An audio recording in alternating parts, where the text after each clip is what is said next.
Bismillahi walibni waruhil kudus al-ilahul wahid. Demi nama Bapa, Putra, dan Rohul Kudus, ketiganya yang esa. Shalom sahabat yang dikasih oleh Tuhan, berjumpa kembali dengan saya di channel ini. Terima kasih buat teman-teman yang selalu setia mendukung perkembangan channel ini dengan cara subscribe, like, komen, dan share. Tuhan memberkati kita. Sobat yang dikasih oleh Tuhan, Ustadz Sumar dan Ustadz Nandar kali ini terseok-seok teman-teman. Mereka dibungkam, bahkan dibongkar kebutaan mereka yang selalu memframing Alkitab, kisah-kisah yang ada di dalam Alkitab, dan menyambung-nyambungkan dengan cerita yang mereka kutip dari Quran, bahkan juga dari sumber-sumber yang notabene itu sudah ditolak oleh kekristenan, teman-teman. Sebenarnya mereka tidak bisa lagi berkutik, tetapi itulah yang harus mereka lakukan, memframing dan menyodorkan data-data, bahkan mengutip-ngutip ayat-ayat ditafsirkan secara liar. Teman-teman, ada banyak orang muslim yang dibodoh-bodohi orang ini oleh karena menafsirkan Alkitab dan memberikan data-data yang kurang bertanggung jawab. Kali ini teman-teman, dengan lemah lembut dibungkam oleh apologetik Kristen. Tuhan memberkati kita. Kita lihat video berikut ini teman-teman. Ini dia videonya.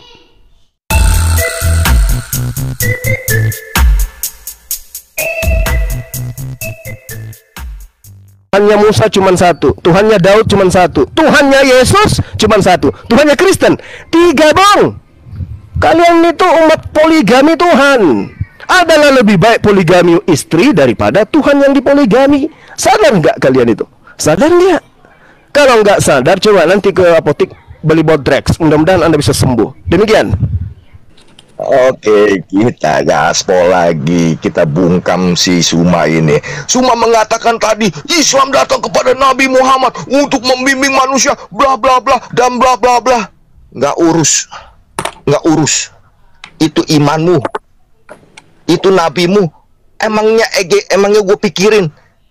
Itu imanmu dan nabimu. Kita hanya bisa menghargai, tapi kita tidak boleh juga dipaksakan untuk mempercayai, apalagi mengimani. Nggak ada, tidak boleh. Kenapa? Di dalam kekristenan, di dalam Alkitab tidak pernah dibahas satu kali pun, satu kata pun nubuatan yang bernama Ahmad. Tidak ada di dalam kitab Taurat maupun kitab Injil Matius, Markus, Lukas, dan Yohanes.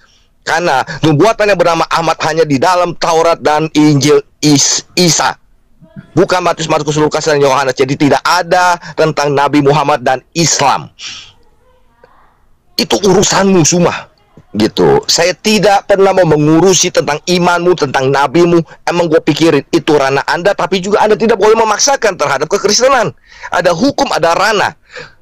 Dan juga jangan menafsirkan Alkitab dengan seenak udalmu. Dari tadi Anda menafsirkan Alkitab dengan seenak udalmu, memotong-motong ayat. Yusuf yang bertemu kepada Pilatus, Anda gantikan kepada Maria. Sudah jelas-jelas di bawah kan ayatnya. Anda masih asumsi dengan asumsi Anda. Jangan bawa ranah imamu tentang Muhammad ke arah kekristenan untuk bisa Kristen. No, Kristen hanya bisa menghormati. Oke, itu ranah imanmu, kami hormati, tapi kami tidak percayai. Begitu juga dengan Anda umat Islam, itu ranah Anda kekristenan. Kami hormati, tapi kami tidak mempercayai Yesus itu adalah Tuhan. Seharusnya begitu, bukan memaksakan. Ya, sekali lagi juga, yang kedua, tidak pernah ditampilkan atau ayat dari Al-Quran yang merupakan firman Allah yang tanpa campur tangan manusia. Ada ketika suami ingin menikah lagi, dia meminta izin kepada suami. Tidak ada ayat satupun yang Anda bisa tampilkan dari tadi. Anda hanya bisa nyerocos terus, sehingga penonton daripada orang-orang Kristen pada minum bodrek. Akibat kamu yang nyerocos tapi tanpa bisa menunjukkan ayat satupun di dalam Al-Quran. Pada minum bodrek orang-orang Kristen, karena cuma Anda bisa nyerocos tanpa bisa menunjukkan ayat satupun. Legitimasi tentang surat-surat Paulus di dalam ayat Alkitab. Pada zaman rasul-rasul pada masih hidup semua, surat-surat daripada Rasul Paulus itu yang dipakai oleh para rasul lainnya, termasuk di situ ada Rasul Yohanes. Dan di dalam 2 Petrus 3 ayat 15, 2 Petrus 3 ayat 15, kerasulan Rasul Paulus Itu juga diakui oleh Rasul Petrus. Bunyinya, anggaplah kesabaran Tuhan kita sebagai kesempatan bagimu untuk beroleh selamat, seperti juga Paulus, saudara kita yang kekasih telah menulis kepadamu menurut hikmat yang dikaruniakan kepadanya. Jadi Paulus bertemu dengan para rasul pada saat itu, murid-murid Tuhan Yesus. Dan mereka menerima Rasul Paulus. Apa sangkut pautnya dengan apa hak Anda? Di dalam kekristenan, dalam Alkitab. Rasul Paulus diterima oleh para rasul dan tidak dapat diganggu gugat. Tidak dapat diganggu gugat. Terus ya, sebalik lagi, yang tadi kita mintakan, bawakan ayat Al-Quran ketika suami ingin menikah lagi, harus minta izin dari istri secara konseksual. Bawakan. Anda tidak menjawab secara konseksual, tetapi tentang akhlak dari suami terhadap istrinya ketika dalam rumah tangga, malah dari hadis. Saya minta dari firman Allah yang tanpa campur tangan manusia. Terus juga, Anda juga tidak pernah menjawab mana dalil dalam Al-Quran Nabi Isa itu menikah. Anda tidak menjawab sama sekali. Mana dalilnya. Udah lebih dari 1 jam Anda tidak bisa menunjukkan dalilnya. Juga tadi saya juga minta, bawakan dalilnya mahar. Ketika Nabi Muhammad Anda menikahi Siti Khadijah, maharnya apa? Syaratnya bagaimana? Di dalam Al-Quran Anda. Itu firman Allah. Bawakan juga ayatnya ketika Nabi Muhammad Anda menikah. Syarat-syarat di dalam Al-Quran ketika menikahi Saudah. Bawakan ayatnya di dalam kitab Al-Quran Anda. Anda juga tidak bisa membawakan ayat di dalam Al-Quran Anda. Anda hanya bisa ngerocos tanpa dalil, tanpa data. Yohanes 19 ayat 28 dengan jelas tadi sudah dibacakan oleh host Yusuf yang meminta kepada Pilatus, bukan Maria, artinya Anda telah berdusta. Kias 51 ayat 10, terkutuklah orang yang berdusta. Anda berbicara tanpa konteks ayat-ayat Alkitab. Saya menampilkan data dari ayat Alkitab. Yohanes 19 ayat 28 bahwa Yusuflah yang meminta kepada Pontius Pilatus, bukan Maria. Terus nah, bagaimana bisa memenuhi bumi kalau bukan poligami? Zaman dahulu anak-anak para raja dan semua orang itu aja sudah banyak. Kita nggak usah bilang 10 atau 3 atau 11 ya. 1 orang 3 anak saja sudah memenuhi bumi. Kalau dari zaman dahulu tanpa harus berpoligami. Kalau di dalam kekristenan, poligami di dalam keislaman urusanmu. Emang gue pikirin lu mau poligami, mau urusanmu. Kau punya istri 3, 4, 5, mau 11 EGP, emang gue pikirin. Tetapi jangan poligami yang ada di dalam iman Anda paksakan ke dalam kekristenan untuk menyetujui. Jangan. Apalagi untuk melakukannya seperti dalam ranah iman Anda. Itu iman Anda. Silakan poligami, tapi jangan memaksa Kristen untuk membenarkan poligami di dalam keislaman menurut ranah Kristen. Nggak bisa. Kristen hanya bisa menghormati itu ranahmu, silakan Anda mau poligami. Terus yang tadi berkata, lihatlah itu adalah ajaran Kristen yang tentang zina, termasuk dari Amsal, bla bla bla bla. Anda telah memframing, Anda telah melanggar undang-undang, Anda telah menafsirkan kitab orang lain dengan sembarangan. Bagaimana kalau Al-Qur'anmu saya tafsirkan dengan seenak udah saya?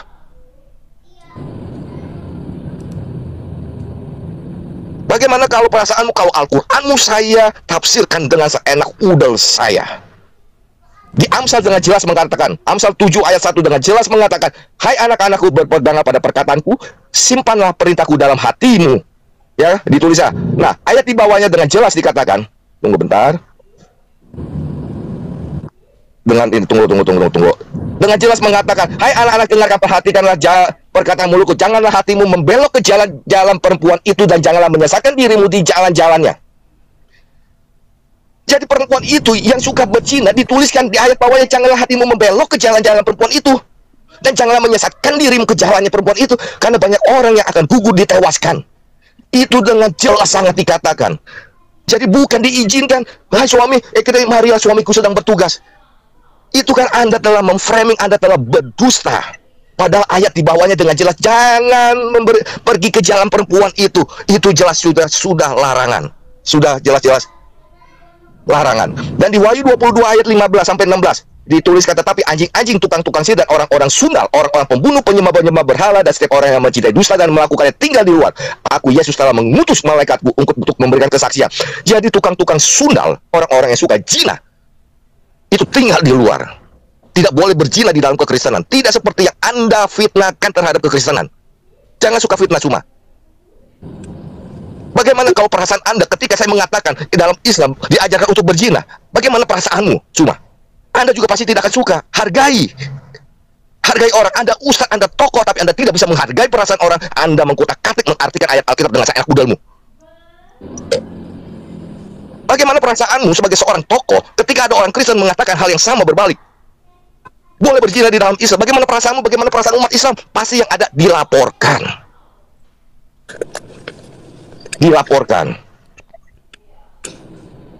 Ya. Jadi penonton semua perhatikan, para penonton Kristen di sini dari tadi sudah pada minum bodrek karena congormu, ocehanmu. Karena tidak ada satu ayat pun yang diminta kamu bisa bawakan. Hanya ngoceh tanpa dalil. Mana ayat izin dari istri ketika sementara Jonathan Anda duduk diam, giliran Anda nanti akan diberi bicara. Anda seorang pengacara, intelektual, Anda duduk diam. Terima kasih Bapak Yonatan. Ada waktunya nanti Bapak Yonatan sampai puas untuk menyatakan isi hatinya. Terima kasih. Ya, Anda tidak ada bawakan ayat satupun ketika suami ingin menikah lagi. Harus minta izin dari suami harus minta izin kepada istri ketika ingin poligami di dalam ayat Al-Quran. Anda tidak pernah bawakan. Begitu juga tentang mahar. Ketika Anda menikahi Siti Khadijah, ketika menikahi Saudah, Anda juga tidak bisa membawakan ayatnya dalam Al-Quran Nabi Isa Al-Masih mau menikah. Jangan kebanyakan nyerocos tanpa dalil ayat Al-Quran. Yang menonton itu sudah pada minum bodrek. Untuk Alif, kalau Anda masih mendengar Alif, ya LGBT di dalam kekristenan di Roma 1 ayat 27. Ya, demikian juga suami-suami meninggalkan persetubuhan yang wajar dengan istri mereka dan menyala-nyala dalam birahi mereka seorang terhadap yang lain sehingga mereka melakukan kemesuman laki-laki dengan laki-laki, dan karena itu mereka menerima dalam dirinya balasan yang setimpal untuk kesesatan mereka. Jadi jelas ya, di Roma 1 ayat 27, laki-laki dengan laki-laki itu sesat. Di dalam kekristenan LGBT itu sesat. Kalau ada yang melakukannya, apakah agamanya yang harus disalahkan? Coba para penonton, Anda ketik LGBT Muslim di Arab, Anda ketik LGBT Muslim menikah. Apakah di dalam keislaman, ranah Islam, tidak ada LGBT dari pihak Islam itu menikah? Apakah ketika ada dari pihak Islam LGBT itu lalu disalahkan agamanya? Jangan ketika ada jemaat yang melanggar lalu agamanya yang disalahkan. Alif juga bermain framing. Di dalam kekristenan itu sesat. Laki-laki dengan laki-laki. Begitu juga ketika perjanjian lama. Di kejadian 19 ayat 1 sampai 7, ketika malaikat datang kepada Lot. Ya. Lalu orang-orang pada mengetuk, malaikat itu berwujud seperti laki-laki. Kejadian 19 ayat 5 dituliskan, mereka berseru kepada Lot, di manakah orang-orang yang datang kepadamu malam ini? Bawalah mereka keluar kepada kami supaya kami pakai mereka. LGBT terjadi di Sodom dan Gomora. Kota itu dihancurkan oleh Tuhan.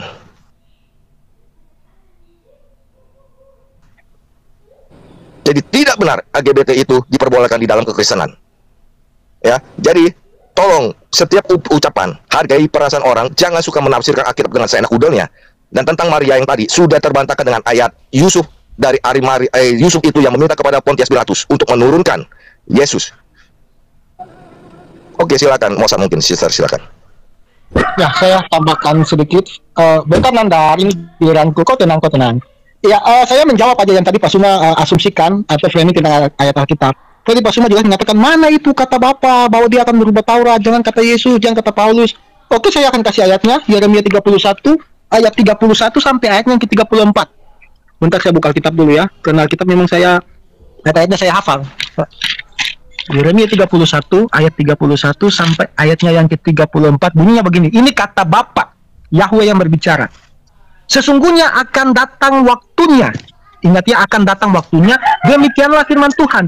Aku akan mengadakan perjanjian baru dengan kaum Israel dan kaum Yehuda. Bukan seperti perjanjian yang telah kuadakan dengan nenek moyang mereka pada waktu aku memegang tangan mereka untuk membawa mereka keluar dari tanah Mesir. Perjanjianku itu telah mereka ingkari, meskipun aku menjadi Tuhan yang berkuasa atas mereka. Demikianlah firman Tuhan. Tetapi beginilah perjanjian yang kuadakan dengan kaum Israel sesudah waktu itu. Demikianlah firman Tuhan. Aku akan menaruh Tauratku dalam batin mereka dan akan menuliskannya dalam hati mereka. Jelas ya? Itu sangat jelas ayatnya, tidak usah ditafsir-tafsir segala-segala, sudah sangat jelas. Nah, dan Yesus pun mengatakan hal yang sama. Perjanjian baru, apakah perjanjian baru itu? Yesus katakan dengan jelas, hukum yang pertama dan terutama, kasihilah Tuhan Allahmu dengan segenap jiwamu, dengan segenap akal budimu, dan dengan segenap kekuatanmu. Dan hukum yang sama seperti itu, yaitu kasihilah sesamamu manusia seperti engkau mengasihi dirimu sendiri. Dan itu juga yang dikatakan Paulus di dalam kitab 2 Korintus 3 ayat 3. Bentar saya buka ayat Alkitab. 2 Korintus 3 ayat ketiga, bentar. Bunyinya begini. Ini kata Paulus ya. Karena telah ternyata bahwa kamu adalah surat Kristus yang ditulis oleh pelayanan kami.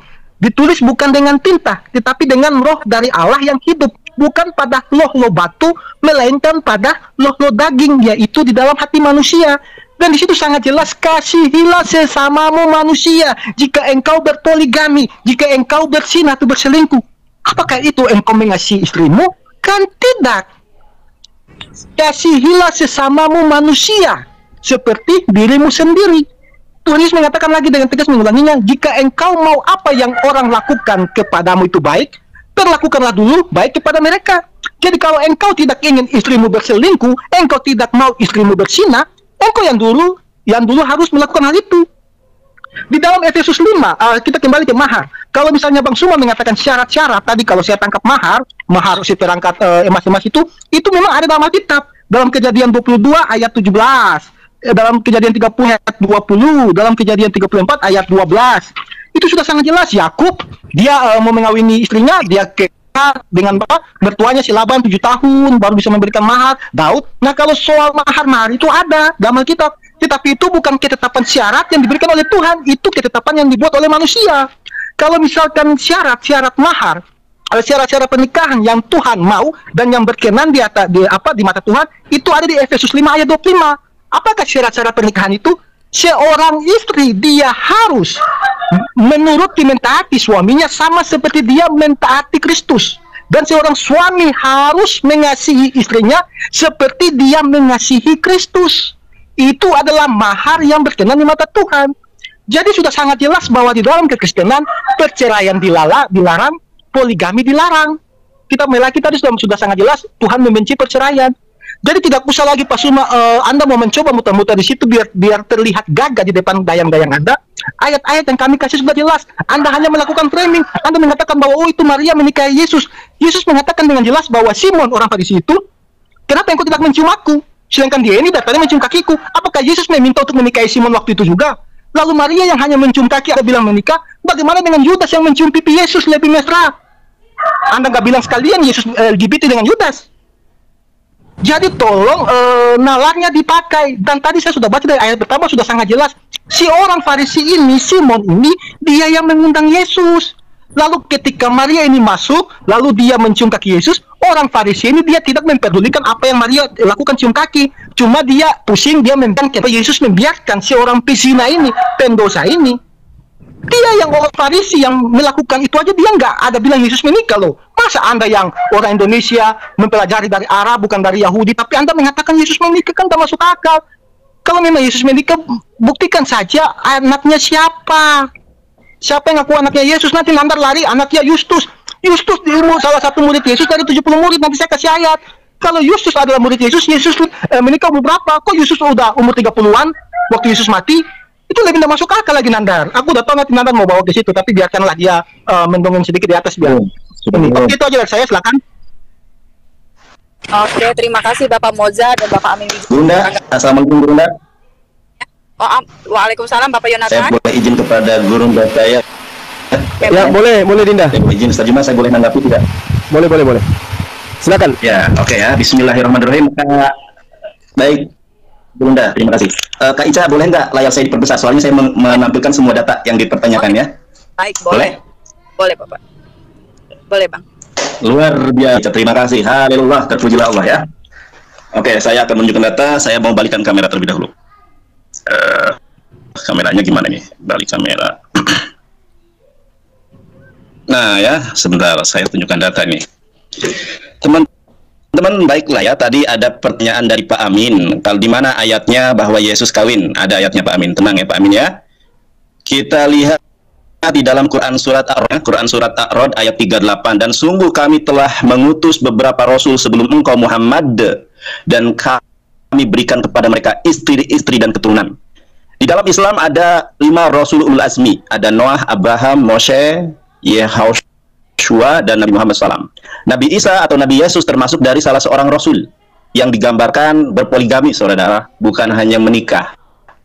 Nah, lalu ada nggak ayat pendukung yang lain? Bukan hanya Quran surat Ar-Rod ayat ke-38, teman-teman bisa lihat juga di dalam Quran surat Al-Imran ya, Quran surat Al-Imran ayat 36, saya bacakan. Ketika melahirkannya, dia berkata, wahai Tuhanku, aku telah melahirkan anak perempuan. Padahal Allah lebih tahu apa yang dia istri melahirkan. Laki-laki tidak sama dengan perempuan. Aku memberinya namanya Maryam atau Miriam alaiha shalom, serta memohon perlindunganmu untuknya. Jadi neneknya Yesus itu memohon perlindungan untuk siapa teman-teman? Untuk Bunda Maria. Untuk siapa lagi? Serta memohon perlindunganmu untuknya dan untuk anak cucunya dari setan yang terkutuk. Implementasi dari doa neneknya Yesus ini adalah salah seorang nabi yang ketika melahirkan tidak menjerit karena implementasi dari doa neneknya. Nah, ternyata dari nubuatan neneknya ini, karena perkataan orang-orang soleh terdahulu itu diijabah oleh Allah. Ternyata Maryam alaiha salam itu memiliki cucu. Nah, kita lihat di dalam kekristenan ada nggak cucu dari dari ini? Ada ternyata teman-teman ya. Di sini disebutkan Yesus Kristus ya, ini dari family tree ya atau pohon keluarga. Yesus itu ternyata berpoligami. Dia menikahi Maria Magdalena dan Kana. Nah, cucu dari neneknya Yesus ternyata ada 3 orang, saudara.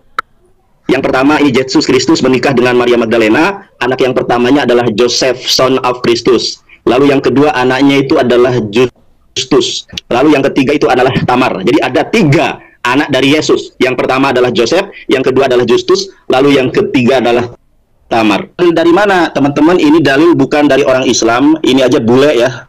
Ini bule, namanya Cecilia Hogu. Ya.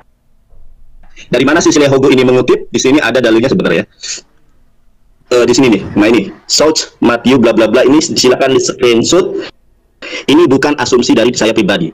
Oke, lalu saya lanjutkan saudara-saudari yang terkasih. Nah, di dalam Lukas 7 ayat ke-38 saya bacakan ya. Saya bacakan di dalam versi MLT ya. Dan seraya berdiri di sisinya kedua kakinya sambil menangis ke belakangnya, dia mulai membasahi kedua kakinya dengan air dan mata. Dengan rambut kepalanya dia menyekanya dan menciumi kedua kakinya serta mengurapi dengan minyak wangi itu. Saudari yang terkasih, baik di dalam perspektif Yahudi maupun di dalam perspektif Islam, tidak boleh. Nih saya terdengar suara Ibu Mega, biasanya di TV-TV ada, di TikTok ada viral itu. Tidak boleh seorang Yahudi dewasa kecuali pertama istrinya, yang kedua adalah saudara kandungnya. Nah, ternyata di sini Maria Magdalena menciumi Yesus, saudara-saudari yang terkasih. Saya tidak mau berasumsi juga, ada sebuah buku yang bagus, buku yang ada di hadapan saya dulu banyak ya di online shop teman-teman. Ini bukunya ya. Lagi-lagi buku ini adalah bukan ditulis oleh seorang teolog dari Kristen. Buku ini judulnya adalah Pernikahan Yesus ya, yang ditulis oleh Maggie Whitehouse. Maggie Whitehouse ini adalah seorang teolog yang ahli Yunani ya, tidak ahli terjemahan tapi ahli Yunani. Ini data kekristenan, bukan data dari Islam. Oke, kita lihat nih, tapi objektif ya. Kita lihat saudara, kita lihat di sini di halaman ke-9. Perhatikan baik-baik saudara-saudari yang terkasih. Berbagai cabang Yudaism memiliki penafsiran sendiri-sendiri, baik terhadap Torah maupun Talmud. Tetapi satu hal yang disepakati adalah masalah kawin. Perkawinan dianggap penting bagi laki-laki maupun bagi perempuan. Uraian mengenai Torah, saudara-saudari yang terkasih, menyatakan jelas bahwa tidak lengkaplah laki-laki yang tidak menikah.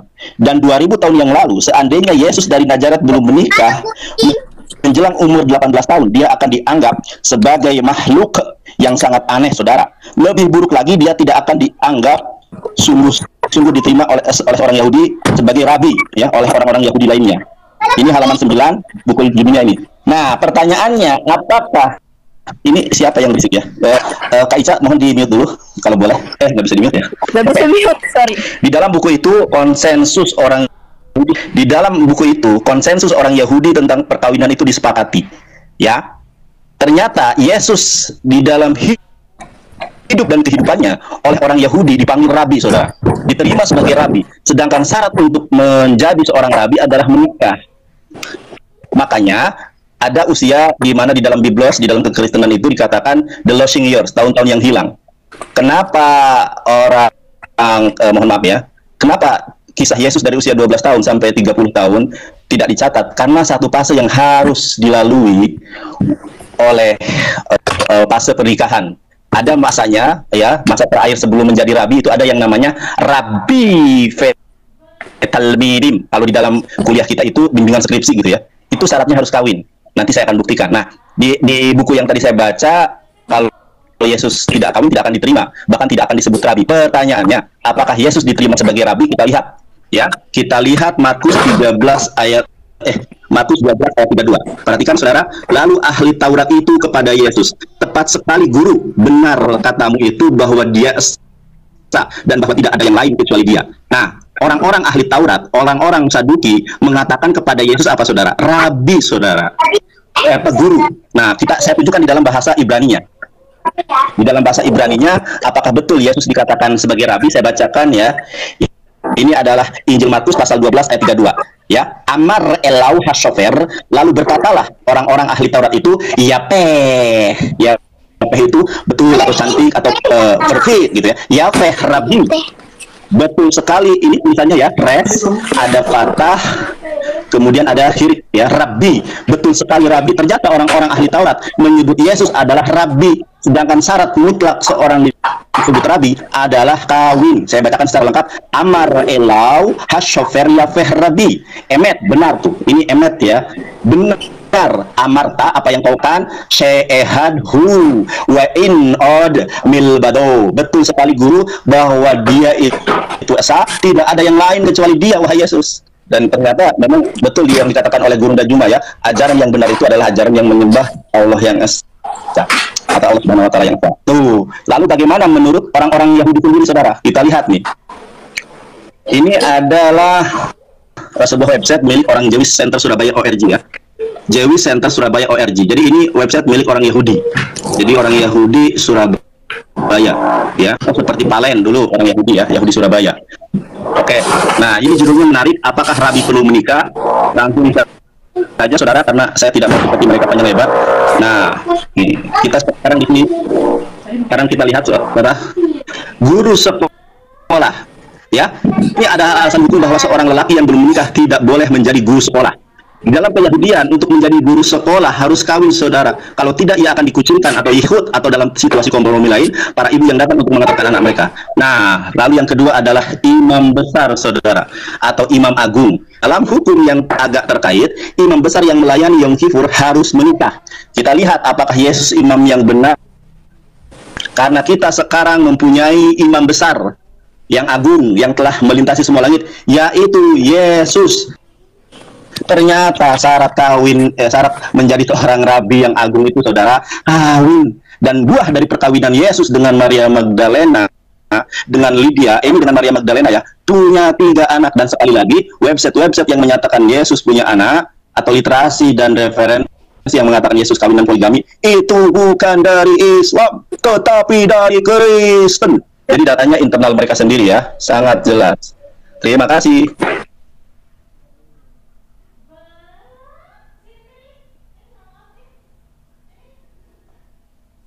Oke, terima kasih Bapak Yonatan untuk penjelasan ya. Kedengaran banget, Bang. Ustaz, Suara saya kedengaran baik nggak? Udah Juna, silakan. Halo. Halo. Sangat baik, Guru Juna. Cek. Sangat Suara saya kedengaran. Kedengaran, Bang. Kedengaran. Kedengaran Cek. banget. Terdengar suara saya? Terdengar, Bang. Sangat kedengaran, Bunda. Oke, baik.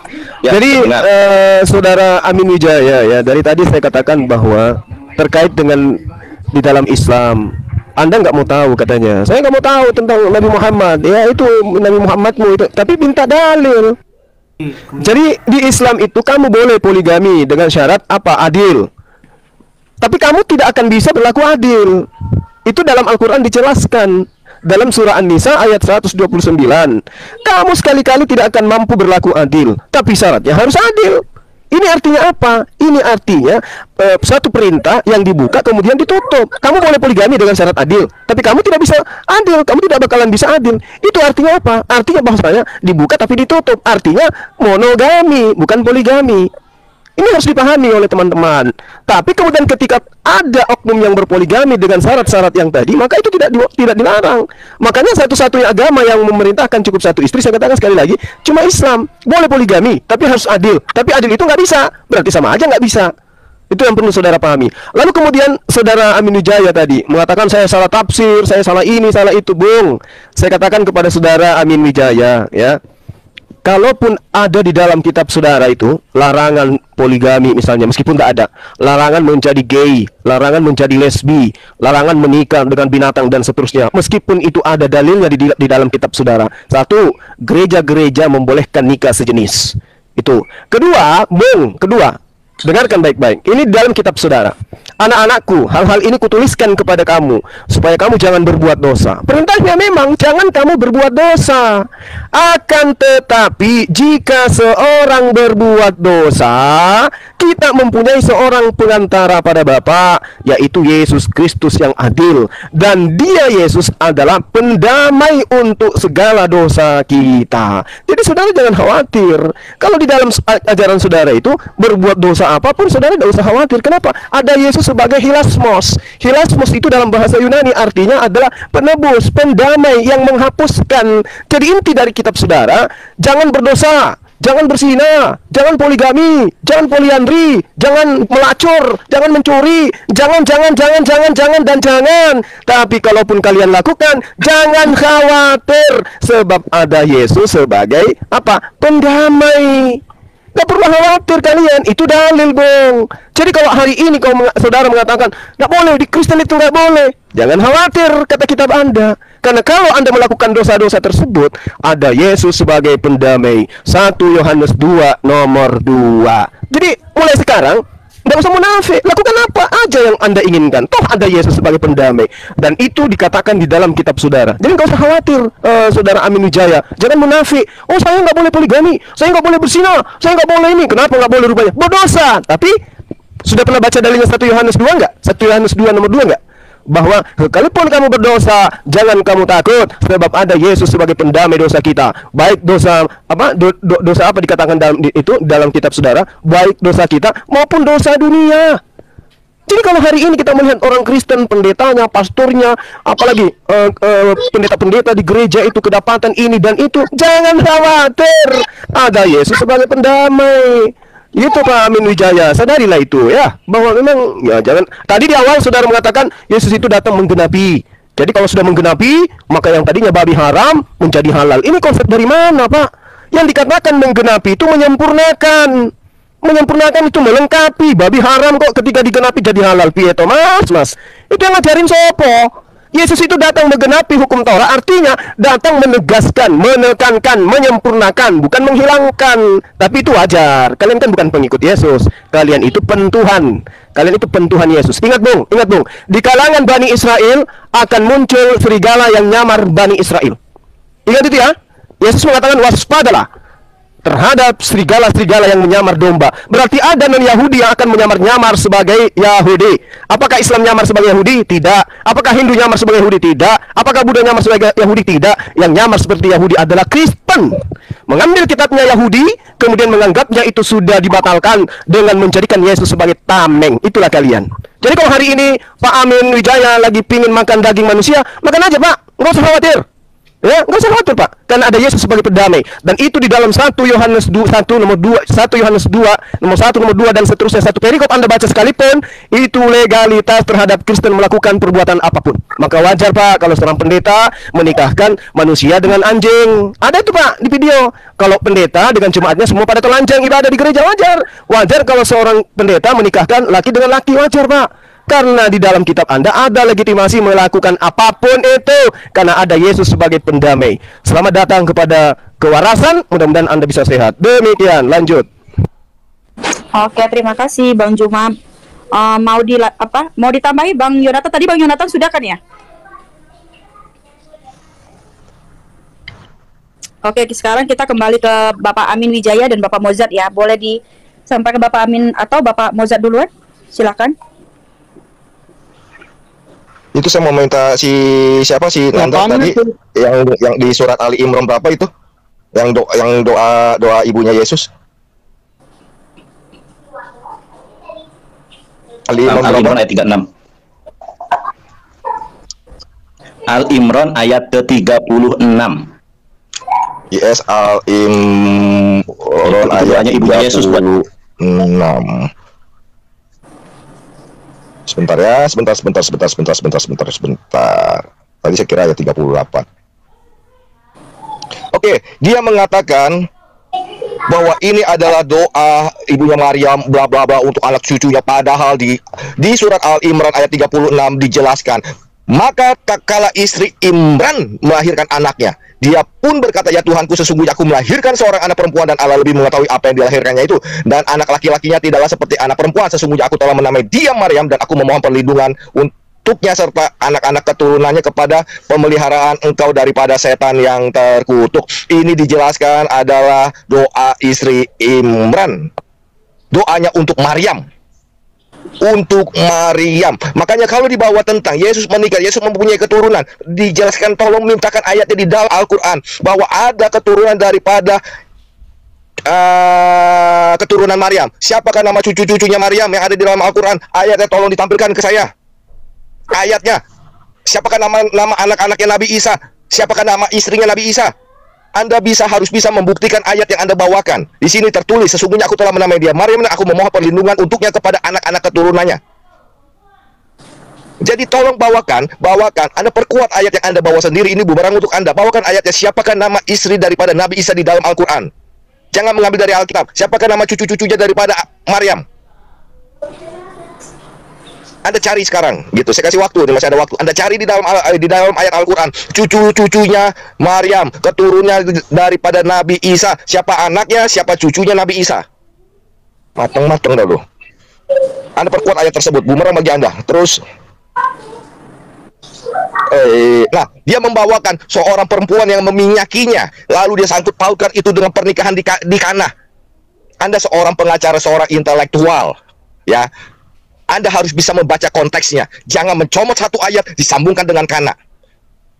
Di dalam ayat Lukas tersebut, seorang perempuan yang terkenal yang sebagai berdosa, ketika perempuan itu mendengar bahwa Yesus sedang makan di rumah orang Farisi. Yesus ada di rumah orang Farisi. Bukan pernikahan Yesus. Datanglah ia membawa buil-buil bualam berisi minyak wangi. Sambil menangis, ia pergi berdiri di belakang Yesus dekat kakinya, lalu membasahi kakinya dengan air matanya dan menyekanya dengan rambut. Kemudian ia menciumi kakinya dan minyaknya dengan minyak wangi tersebut. Dan dijawab nih, jika ia ini nabi, tentulah ia tahu siapakah dan orang apakah perempuan yang menjamahnya itu. Perempuan itu adalah seorang berdosa. Logikanya di mana? Otaknya di mana dipakai kalau dikatakan jika ia nabi, tentu ia tahu siapa orang yang perempuan yang menjamahnya itu, seorang yang berdosa yang sedang meminyaki. Apakah ketika ada dalam pernikahan ada orang berkata begitu? Kan jagat sembung bawa golok. Apakah ada orang menikah? Dituliskan di sini, ketika perempuan yang berdosa itu tahu Yesus ada di rumah orang Farisi. Masa orang yang sedang menikah, ada Yesus pengantin pria ada di rumah orang Farisi, lalu wanitanya tidak tahu, pengantin priaku kemana ya? Oh, ada di sana, aku ke sana. Jagat sembung bawa golok. Sudah jelas-jelas dikatakan begitu. Perempuan itu mendengar Yesus ada di rumah orang Farisi, dia datang membawa buil-buil untuk meminyaki kakinya. Perempuan berdosa itu, maka orang-orang di sana berkata, kalau ia nabi, ia pasti tahu siapakah perempuan ini. Lalu Yesus menginginkan mereka, engkau melihat perempuan ini, aku masuk ke rumahmu, namun engkau tidak memberikan aku air untuk membasuh kakiku, tetapi dia membasahi kakiku dengan air mata. Artinya Yesus tahu gak apa? Bertamu. Masa seorang pengantin pria ada bertamu lalu terjadi pernikahan? Ini kan konteksnya berbeda dengan konsep pernikahan di Kana, jagat sembung. Ketika aku datang ke rumahmu, engkau melihat aku masuk ke rumahmu, maka engkau tidak memberikan aku air untuk membasuh kakiku. Murid-muridnya mana ini kok nggak membasuh kakiku kok nggak dibasuh. Tapi perempuan ini tiba-tiba datang ketika mendengar Yesus ada di rumah orang Farisi. Sambungannya di mana dengan pernikahan, jaga sembung. Dan tentang Maria di Yohanes 11 ayat 1 sampai 4, ada seorang yang sakit, Lazarus. Ada yang bernama Maria, adiknya Marta. Maria ialah perempuan yang pernah meminyaki kaki Tuhan dengan minyak mur dan menyekat dengan rambutnya. Dan Lazarus yang sakit itu adalah saudaranya. Kedua perempuan itu mengirim kabar kepada Yesus, Tuhan, dia yang engkau kasih sakit. Adakah seorang pengantin wanita memanggil suaminya dengan Tuhan, dia yang engkau kasih sakit? Sampai terpisah, sampai mengirim kabar, Tuhan, dia yang engkau kasihi sakit. Dijelaskan Maria ialah perempuan yang meminyaki kaki Tuhan, bukan Maria adalah istri Yesus. Ini kan jaga sembung si Nandar.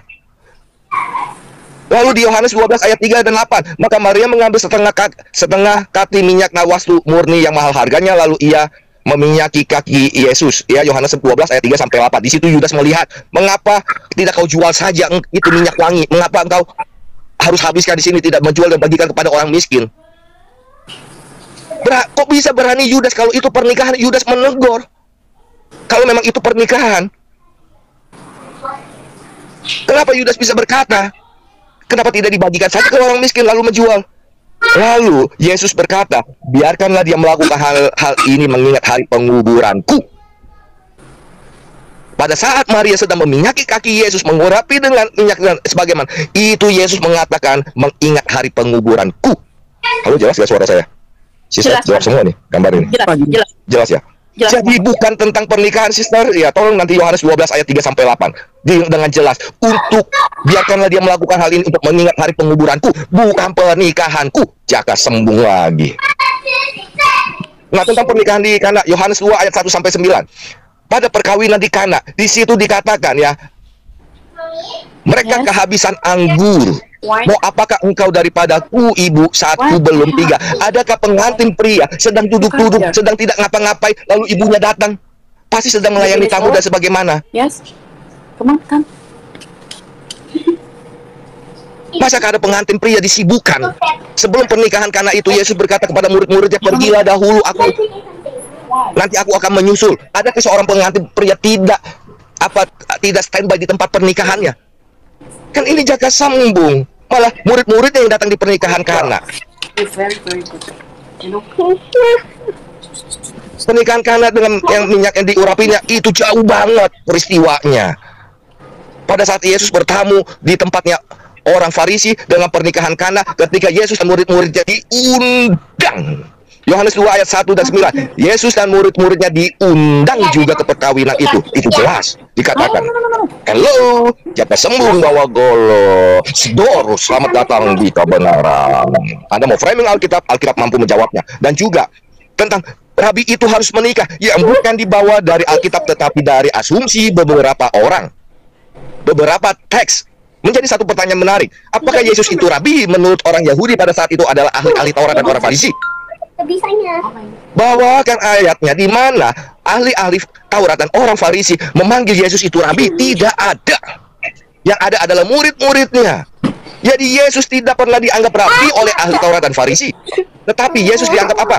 Matius 9 ayat 2 sampai 3. Maka dibawa oranglah kepadanya seorang lumpuh yang berbaring di tempat tidur. Ketika Yesus melihat iman mereka, berkatalah kepada orang lumpuh itu, percayalah hai anakku, dosamu sudah diampuni. Maka berkatalah beberapa orang ahli Taurat dalam hatinya, ia menghujat Allah. Yesus bukan dianggap Rabi oleh ahli Taurat dan Farisi, tetapi seorang penghujat Allah. Matius 26 ayat 64 sampai 66. Jawab Yesus, engkau telah mengatakannya, akan tetapi aku berkata kepadamu, mulai sekarang kamu akan melihat anak manusia duduk di sebelah Allah di sebelah kanan yang maha kuasa dan datang di atas awan-awan di langit. Maka imam besar itu mengoyakkan pakaiannya dan berkata, ia menghujat Allah. Untuk apa kita perlu saksi lagi?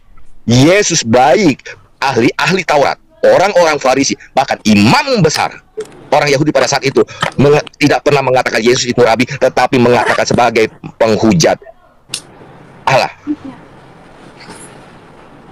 Untuk semua ini room diskusi, tanya jawab, pakai data. Yang saya katakan, tidak mengurusi imanmu, tidak mengurusi poligami ranahmu, karena Anda mau memaksakan, mencoba untuk bisa dimengerti di dalam kekristenan, bisa diterima di dalam kekristenan. No, kekristenan tidak pernah menerima. Kekristenan hanya bisa menghormati, itu ranah imanmu. Tetapi ketika di dalam diskusi, wajib harus pakai data. Di dalam diskusi tidak boleh memaksakan. Iman ranah Anda harus dipaksakan ke dalam kekristenan. Itu tidak boleh. Selalu dikatakan akhlak, itu akhlak. Yang saya tanyakan, bawakan ayatnya di dalam Al-Quran Anda. Ketika suami ingin berpoligami, harus izin istri. Dari tadi Anda mengatakan tidak secara jelas, cuma akhlak suami kepada istri. Tapi bukan ketika ingin menikah, ingin berpoligami. Anda tidak bawakan satu ayat pun dari tadi. Ambil itu nih, laptopnya. Please lah, help mama. Adil dalam poligami. Dia bilang di dalam keislaman adil harus dalam berpoligami. Emang gua pikirin itu ranah imanmu. Gua nggak pernah nanya tentang adil dalam berpoligami. Gue tidak pernah nanya. EGP, jangan kegeeran Suma dan jangan asal ketika menjawab. Penonton semuanya host, apakah saya ada menyinggung tentang keadilan dalam berpoligami? Tidak ada. Tidak ada. Yang saya tanyakan adalah mana ayatnya ketika suami ingin kawin lagi poligami harus meminta izin istri. Itu pun dari perkataanmu harus izin istri. Dari perkataanmu lah saya minta ayatnya di dalam Al-Quran. Anda bisa berkata-kata tetapi tidak menampilkan ayat. You open TV. Ayatnya Anda tidak banyak tampilkan, tapi Anda meminta kekristenan untuk menampilkan Anda, menampilkan banyak ayat untuk Anda. Jangan jadi munafik. Lakukan ketika diminta ayatnya keluarkan, termasuk Nabi Isa Al-Masih itu menikah. Nandar itu sudah dijawab sama Alif tadi. Saya meminta ayat Nabi Isa Al-Masih itu menikah di dalam Al-Quran. Dan juga tadi ingat Nandar, ya Anda harus bisa perkuat ayat tersebut.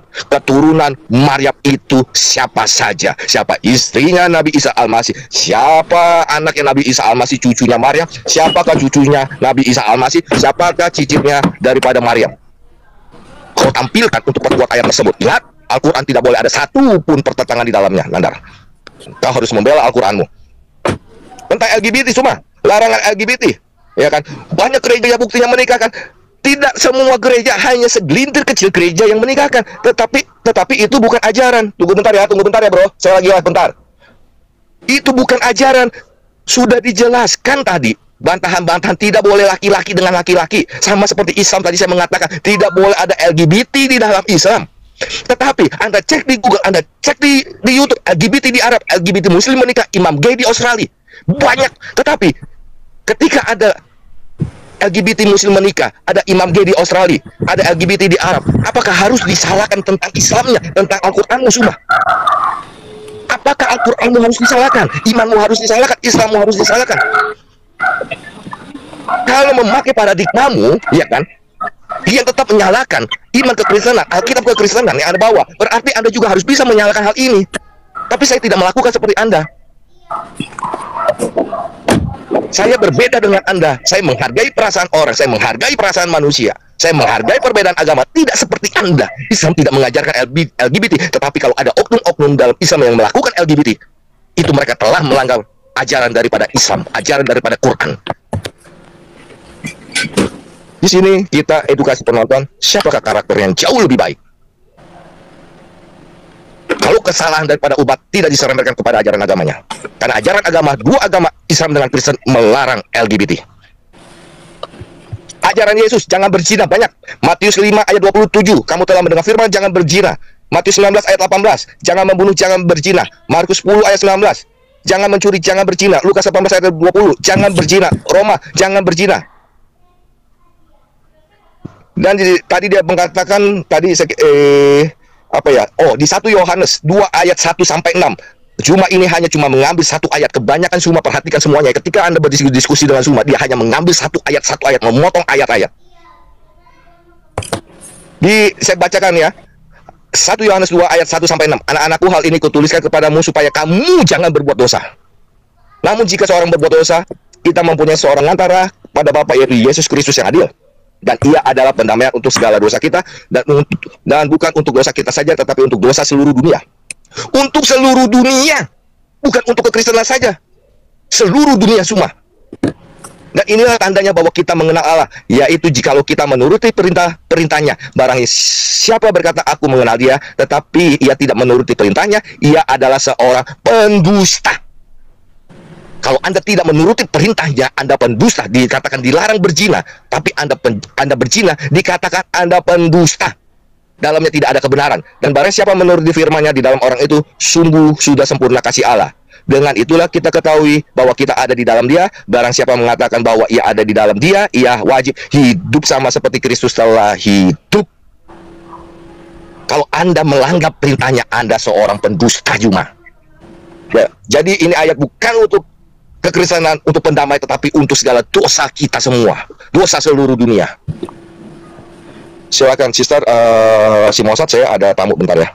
Oke, baik, boleh dilanjut Abang Mozart. Iya, jadi saat ini BTKD pun saya akan menunjukkan dongeng-dongeng yang selalu nandar bawah tentang Yesus menikah. Pertama, sebelum ke nandar, karena sedikit panjang, saya ke Bang Suma dulu. Bang Suma tadi mengambil ayat Yohanes dengan jelas mengatakan bahwa Yesus adalah pendamai, ya. Tetapi Bapak jangan mengambil satu dua ayat Alkitab untuk menyimpulkan tutup kitab. Tadi Bapak mengatakan bahwa dalam Yohanes itu jadi semua orang Kristen bebas berbuat dosa. Sudah ada pendamai, kita bebas melakukan dosa saja. Oh Pak, baca Pak Alkitab. Baca keseluruhan Alkitab. Filipi 2 ayat 12, kerjakanlah keselamatanmu dengan takut dan gentar. Iman tanpa perbuatan adalah mati. Yesus mengatakan, jika engkau adalah domba-dombaku, engkau harus mengikuti aku, karena domba-dombaku mendengar suaraku. Wahyu 3 ayat 14, barang siapa yang kukasihi, ia kutegur dan kuhajar. Untuk itu relakanlah hatimu dan bertobatlah. Kasihilah sesamamu, berdoalah bagi mereka menganiaya kamu. Jangan berbuat jahat, jangan berzina, jangan mencuri, jangan mengawini istri sesamamu atau istri menantumu. Lalu kalau Bapak hanya mengambil satu ayat, lalu ayat-ayat itu mau dikemanakan? Yang dimaksud Yohanes, Yesus adalah pendamai kita, adalah Yesus yang menebus manusia dari dosa. Yesus adalah perantaraan untuk menebus manusia sebagai dosa. Seperti dalam perjanjian lama, 1 Samuel 3 ayat 21, Tuhan menyatakan diri melalui perantaraan firman-Nya. Itu sudah sangat jelas Pak Suma. Jadi jangan ambil satu ayat untuk menyimpulkan satu Alkitab. Padahal banyak-banyak ayat Alkitab. Yesus mengatakan dengan tegas bahwa jangan berbuat dosa. Kasihilah sesamamu. Berdoalah bagi mereka yang menganiaya kamu. Bukan membalas untuk mereka yang menganiaya kamu. Balaslah mereka yang berusaha berbuat dosa kepada kamu. Tidak. Yesus mengatakan dengan sangat jelas. Oke? Jadi pendamai yang Yesus maksud itu sudah sangat jelas di Yohanes 8 ayat 24. Jika kamu tidak percaya bahwa akulah Dia, kamu akan mati dalam dosamu. Jadi pendamai yang Yesus maksud itu adalah harus percaya bahwa Dialah Tuhan dan Juru Selamat, Sang Mesias, firman Allah yang maha tinggi. Itu sudah sangat jelas. Dan kembali ke Nandar, saya bahas satu-satu tentang Rabi. Benar seperti yang Nandar katakan bahwa Rabi yang melayani Yom Kippur harus menikah. Itu betul. Harus menikah yang melayani Yom Kippur. Tetapi semua Rabi tidak melayani Yom Kippur. Di dalam Yahudi ada dikenal sebagai Rabi Ben Asai. Rabi Ben Asai adalah julukan bagi rabi-rabi yang tidak menikah. Dalilnya Talmud Yevanov ayat 63b. Itu ayatnya jelas Nandar. Tidak semua rabi menikah. Karena apa? Mereka merujuk dalam Yeremia 16 ayat 2. Nabi Yeremia pun tidak menikah. Jadi ada rabi yang mengikuti gaya hidupnya Nabi Yeremia. Mau lebih jelas saya baca ayatnya. Yeremia bentar. Yeremia 16 ayat 2 bentar. Mana Yeremia? Nah ini. Yeremia 16 ayat 2. Bunyi firman Tuhan begini, janganlah mengambil istri dan janganlah mempunyai anak-anak lelaki dan anak-anak perempuan di tempat ini. Nabi Yeremia tidak menikah. Jadi ada rabi-rabi yang mengikuti Nabi Yeremia. Mereka dinamakan Rabi Ben Azai. Itu ada di Talmud Yebamot 63b. Dan kalau Nandar gak usah jauh-jauh, tahun 2019 kemarin ada juga seorang Rabia, namanya Rabia Atmawiyah ya, kalau tidak salah. Dia kan tidak menikah juga. Lalu mana alasan Anda mengatakan semua Rabi harus menikah? Rabi yang mengurus Yom Kippur memang harus Rabi yang menikah, tetapi tidak semua Rabi menikah. Itu untuk Rabi. Dan yang kedua, saya mulai dari lucu sekali. Anda mengambil blogspot pohon keluarga. Blog itu juga bisa saya buat sendiri. Saya memakai profil orang Arab, lalu saya menulis contoh baginda Nabi Muhammad mempunyai istri 27. Lalu Anda mengambil itu sebagai dalil, kan lucu. Dan lebih lucunya Nanda, di situ ditulis Yustus berumur 37 tahun, dia mengutip Matius yang Yesus mengutus 70 muridnya. Yesus aja mati umur 33 tahun. Bagaimana mungkin Yesus masih hidup 32 tahun, anaknya sudah berumur 37 tahun, Nandar? Akalmu ada di mana, Nandar? Jangan mendongeng, tapi lucunya dayang-dayang Anda di bawahnya nalarnya nggak nyampe. Masa mereka bisa berpikir Yesus berumur 32 tahun, anaknya Yustus sudah berumur 37 tahun, kan aneh. Dan yang soal kita Barnabas, hello, lucu Nanda. Di Barnabas kamu kan cuma kutip buku, kamu belum baca ayatnya ya. Di dalam kitab Barnabas tidak ada nama Yesus atau Yesua, tetapi pemanggilan dalam Yesus di kitab Barnabas ditulis Hasrat Isa. Sejak kapan orang Ibrani panggil Yesus Isa? Dan di kitab Barnabas, saya kasih satu pasal saja ya, pasal 19 ayat 2, kau baca. Di situ Yesus tidak memegang gelar Al-Masih, bertentangan dengan kitab Anda. Jadi kalau Anda mengambil kitab Barnabas untuk membuktikan kitab untuk Yesus menikah, Anda harus menerima konsekuensi seluruh ayat Alkitab tentang Isa di dalam Al-Quran Anda runtuh, hancur. Nandar, itu kamu dapat saya tampilkan saja kitab Barnabas pasal 19 ayat 2. Dan keseluruhan nama Yesus dalam kitab Barnabas ditulis begini, Hasrat Isa. Sejak kapan orang Yahudi memanggil Yesus Hasrat Isa? Kayak Nur Muhammad aja. Kan dan kitab itu ditulis dalam bahasa Itali.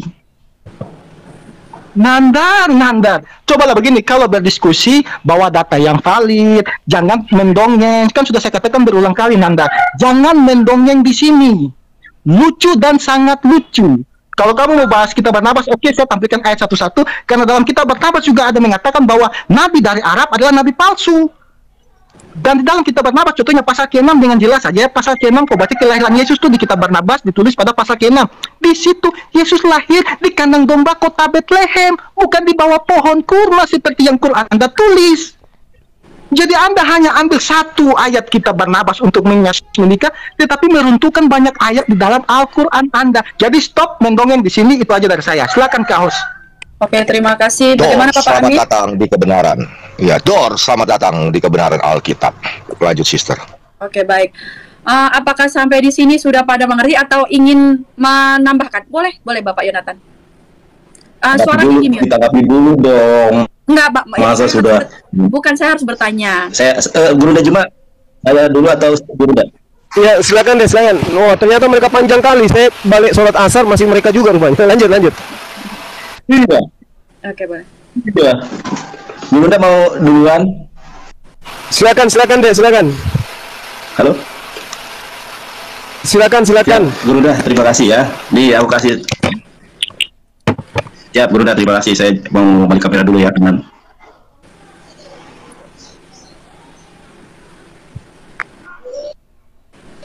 Sedar, salah terima. Oke. Jadi saya tidak Kak Ica yang cantik, mohon boleh dibesarkan. Oke, baik.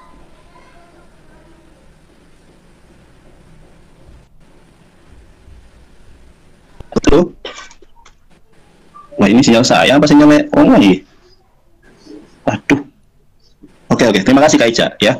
Sama-sama. Saya punya ini teman-teman, punya literasi. Ya, terima kasih Kak Ica atas sebuah buku yang lagi-lagi dikarang bukan oleh orang Islam.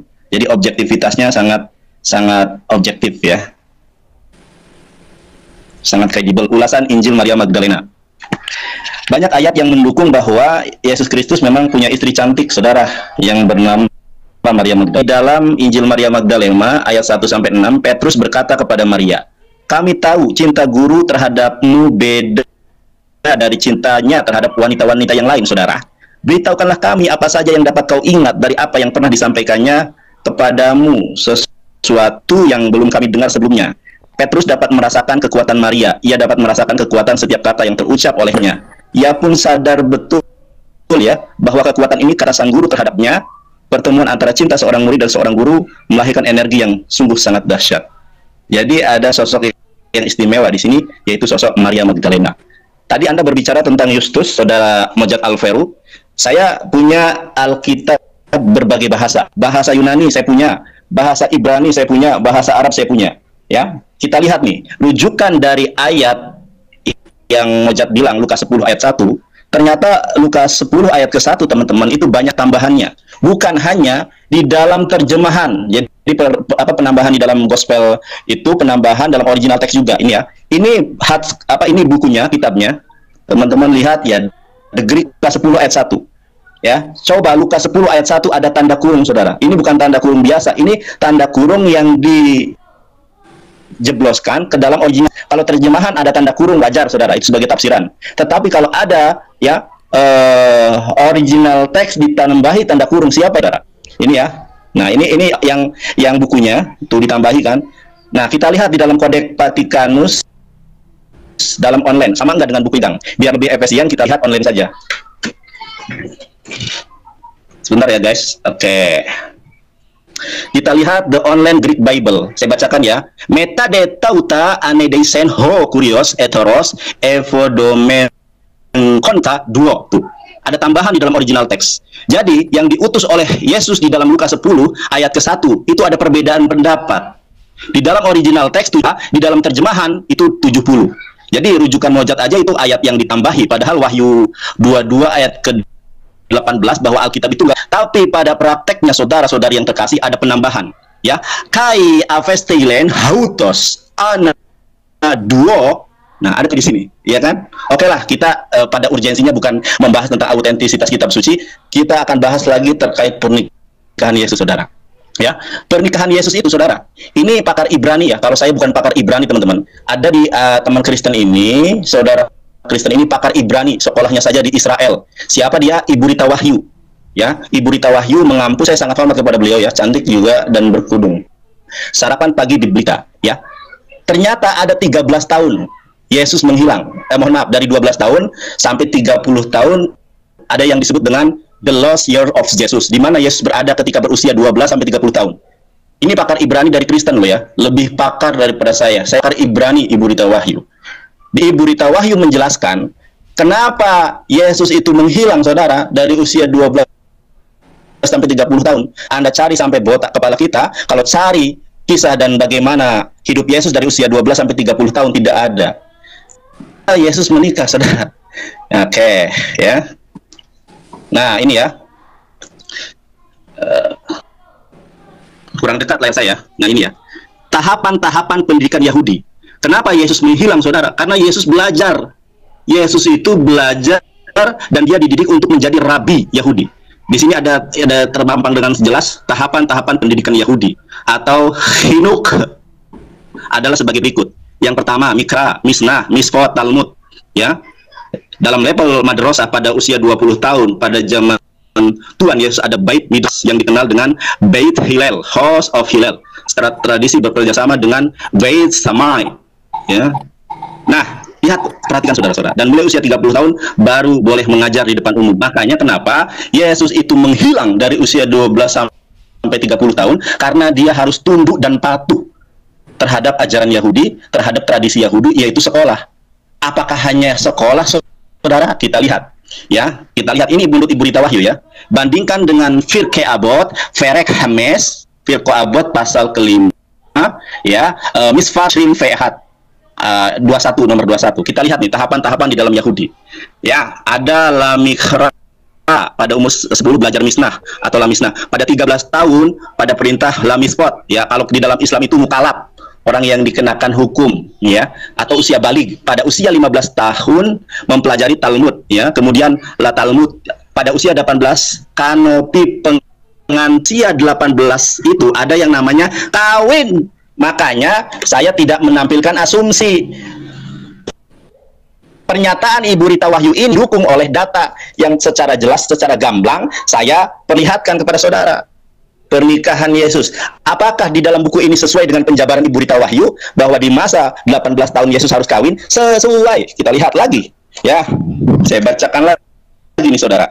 Berbagai cabang Yudaisme memiliki penafsiran sendiri-sendiri baik terhadap Torah maupun terhadap Talmud. Tetapi satu hal yang disepakati saudara-saudari yang terkasih oleh semua teks dan ajaran Yahudi, saudara, adalah masalah kawin. Saya juga pengen kawin lagi kalau ada jodoh ya, saudara. Nah, perkawinan dianggap penting bagi laki-laki maupun bagi Torah menyatakan dengan jelas, saudara, bahwa tidak lengkaplah laki-laki yang tidak kawin.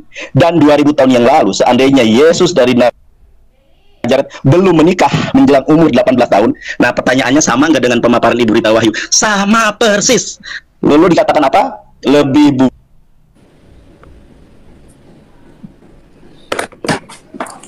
Suaranya dia tidak akan disungguh-sungguh diterima sebagai guru. Pertanyaan Pak Ati, ternyata orang Farisi itu tidak seperti yang Pak Amin sampaikan. Sebentar Pak, sebentar Kak Ica. nggak Di putus-putus, Bang. dalam ajaran Injil, ya di dalam yang apa yang tertulis. Halo. Udah jelas. Halo, gimana sekarang? Ah, Kak Ica? Iya, udah bisa. Tadi lagi tadi apa agak sedikit. Sudah jelas, saya ulangi ya. Iya, ulangin lagi, Bang. Yang mana? Oke, saya ulangi lagi ya. Kak Ica, terima kasih atas atensinya, luar biasa perhatiannya. Saya ulangi lagi ya. Dari ini sudah tadi sebut-sebut juga yang ini. Dari awal aja, ya, dari situ aja berbagai cabang. Berbagai cabang Yudaisme memiliki penafsiran yang berbeda. Oke, dari berbagai cabang Yudaisme itu memiliki penafsiran yang berbeda-beda, saudara. Masalah hukum, masalah Talmud dan lain sebagainya. Tetapi dalam masalah kawin itu mereka ada konsensus, kesepakatan. Makanya di sini disebutkan seandainya Yesus dari Nazaret belum menikah menjelang umur 18 tahun, dia akan dianggap sebagai makhluk yang sangat aneh.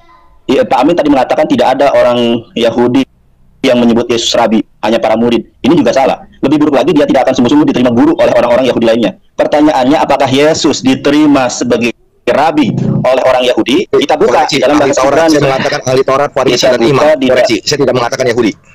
Ahli Taurat, Farisi dan imam besar. Oke, ini ahli Farisi ya. Sekarang ya baik Pak Amin atas atas instruksinya. Nah, kita lihat nih saudara. Di dalam Markus 12 ayat ke-32. Di sini sangat jelas dikatakan amar ahli Taurat loh. Makanya kalau kita lihat di dalam Markus, coba kita lihat ya, mana tadi? Nih.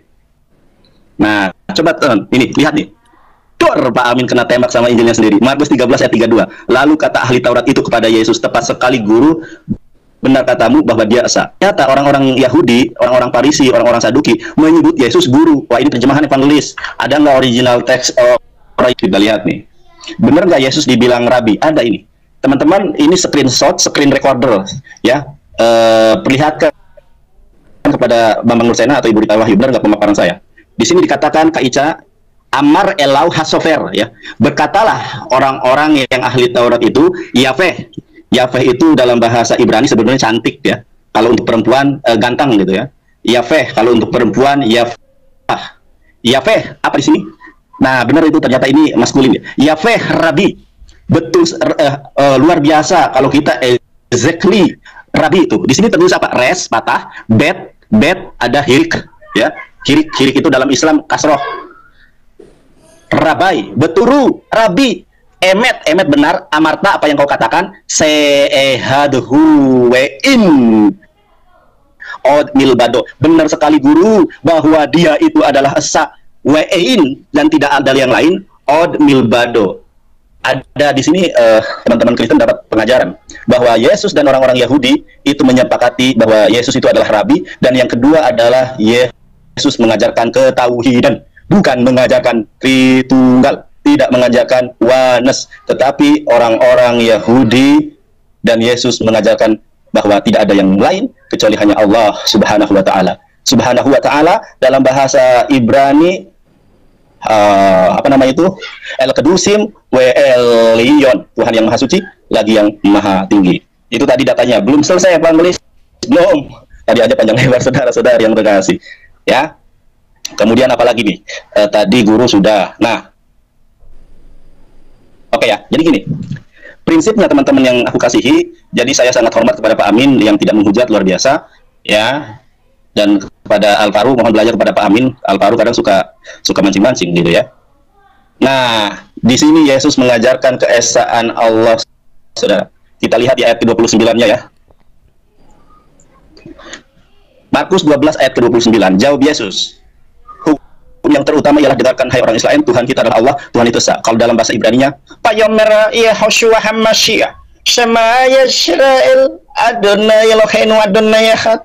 Dengarkanlah, Bani Israel, Tuhan kita adalah Allah Subhanahu wa taala yang Maha Esa. Kayaknya sudah deh, Ustaz atau Guru Najma, mohon maaf ya kepanjangan. Itu saja dari saya, kurang lebihnya mohon maaf yang sebesar-besarnya. Mudah-mudahan dapat diambil manfaatnya. Terima kasih Kak Ica atas atensinya. Silakan. Oke, saya naik dulu. Oke, terima kasih. Ya, Kak Ica, saya naik dulu Kak Ica. Jangan mereka terus lah. Enggak bisa Bapak Billy. Nggak, sorry Bang Billy, sorry. Billy, kamu Sorry, belajar maaf. jadi Kristen yang baik. Sorry maaf. Di sini ini penyampaian dari Bang Juma sama Bang Jonathan dulu. Nah, nanti kita ada gilirannya gitu. Jadi Oke. Mantap. Lanjut, Pak. Iya. Oke. Ya, jadi oke. Jadi gini, saya cuman menyikapi terkait 1 Yohanes 2. Jadi sudah dibuktikan ya, Anda mengimani Yesus itu 100% manusia. Sebagai 100% manusia, pantas tidak Yesus itu menikah? Pantas. Kecilin nak, kecilin. Jadi pantas kalau Yesus itu menikah. Jangan dilarang, kan? Baik teman-teman yang dikasih oleh Tuhan, kita sudah mendengarkan dari awal hingga akhir. Berikanlah tanggapan teman-teman di kolom komentar. Apa respon teman-teman melihat dua narasumber dari Kristen dan dua narasumber dari Muslim yang selama ini lebih doyan membahas Alkitab yang mereka lakukan setiap hari dalam channel-channel mereka. Sangat disayangkan teman-teman, mereka tidak bisa sebenarnya berkutik.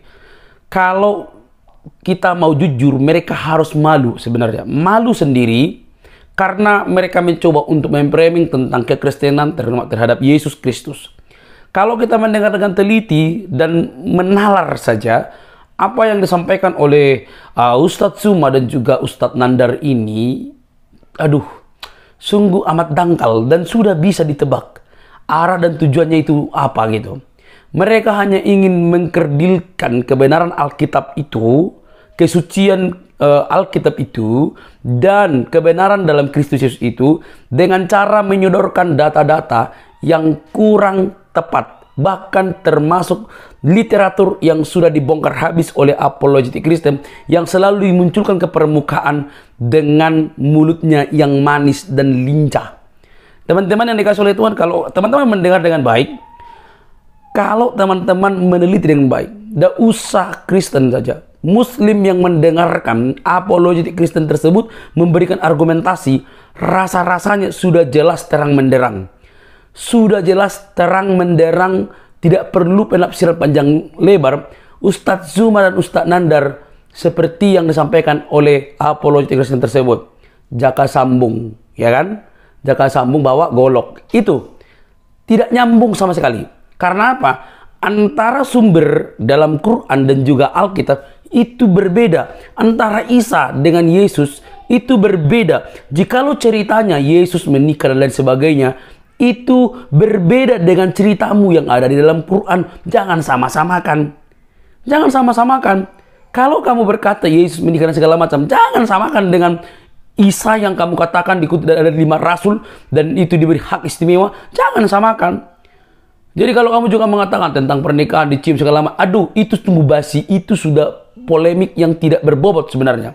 Dan di sini Nandar tidak menunjukkan sebuah kredibilitas seorang yang yang memiliki gelar sarjana hukum tapi tidak memiliki kaidah-kaidah yang benar dan bertanggung jawab untuk menyampaikan literatur.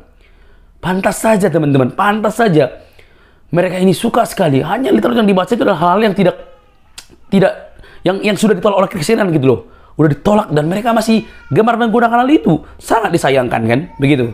Teman-teman, kalau kita bisa mendengar dan lebih teliti lagi mendengar.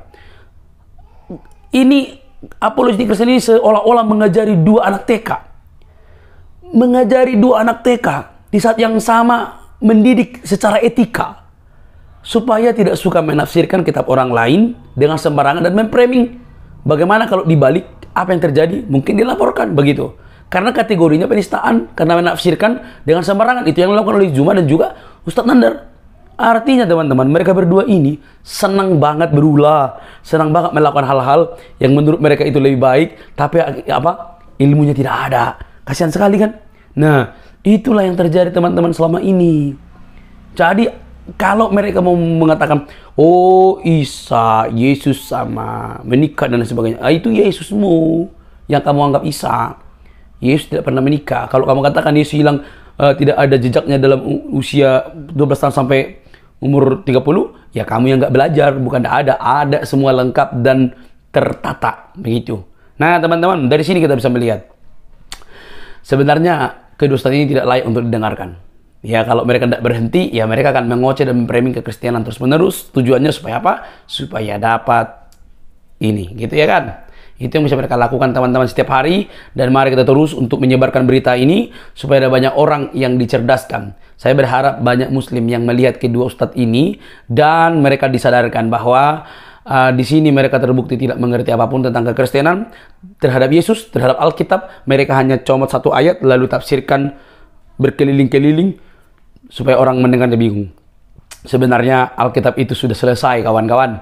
Sudah selesai, sudah final, sudah benar, sudah terbukti, teruji. Tidak perlu lagi diragukan itu, ya.